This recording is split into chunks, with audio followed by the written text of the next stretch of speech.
In last video, we set up single sign-on using Active Directory. But imagine you have a small company, maybe you're a startup, you just got a couple or three accounts, maybe few accounts, but you don't want to use Active Directory, and then how you can achieve same thing. But in here, we're not going to go with SSO because that needs Active Directory or any external IDP. So instead of that, we can achieve the same thing by using assume role, but not exactly the same thing. But we can switch roles and then we can access multiple accounts. So let's achieve that in this video. So I got this dev account. So that's ending with 2960, and other one that's a CloudOps management account that ends with 62. So this is where I'm gonna by you from this account I'm gonna assume a role, and then I can access other account. So this one. So what we need to do in CloudOps, for now we don't need to do anything. First we're gonna create a role in here. Let's create a role in this account, dev account, and then we can create a policy in this CloudOps account later by using role ARN. So let's do that first. Let's create a role in here. So what we can do, let's go to this account. This is in CloudOps, so let's go to dev account. So this is the dev account. Let's go to IAM,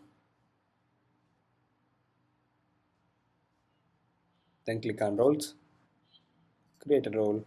So here you can choose AWS account. So this is another account. So this is a dev account. So we need to trust this CloudOps account. So get this account ID. Don't get confused. In here and then click on next. So here I'm gonna what are the permissions you want to give that user that role. So I'm gonna give administrator access. Click on. So let's say role for CloudOps, and then here select a trusted account. Okay, that looks fine now. Click on create role. Now we create a role in this account and dev account. Click on that role and just grab this ARN. So let's go to CloudOps, this account here. Let's say AWS assume role policy. Click on that. So you can see a policy. Let's just grab it. Now go over here, click on policies and CloudOps we're doing. This seems a bit confusing, but once you practice multiple times, you're gonna get this. Click on JSON. Now just update this role ARN. Go back to dev account. Just grab that. Now come back to CloudOps. This is the management account, and then put that role slash and star. Next, let's say dev role, dev account policy. Click on create policy. So now we got this policy. So I logged in as a mother user. You can see here. So whichever the user you want to give access to the dev account, then you need to assign this policy. So for instance, if I go to users, Madhu, add permissions. So look for attach policy in that dev account policy. Click on next. Now add permission. So that's been added now. Now what I can do, I can come here, I can click on switch role, the account ID. So I need to either you can give account ID or alias name. So in our case, let's grab this account ID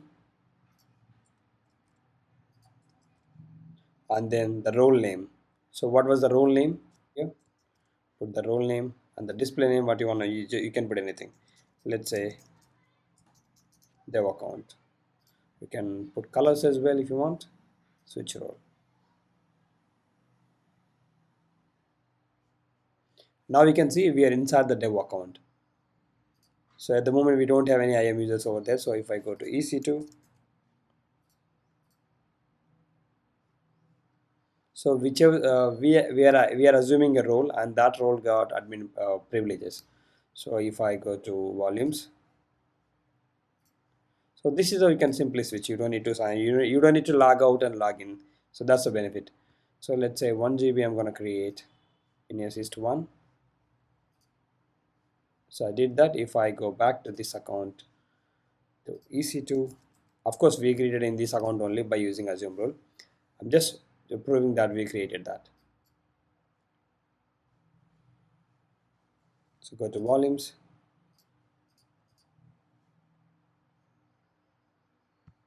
So that's how even I can delete it.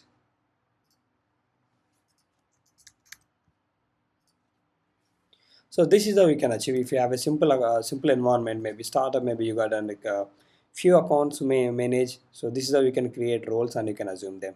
So if you want to switch back, you can just click on switch back. So now you got it. So every time you want to switch to that role, you don't need to enter all the details again. Just once you need to do. Now you can click on dev. Now you're in the dev account. So that's how we can switch. So that's all for this video. Thank you so much for watching.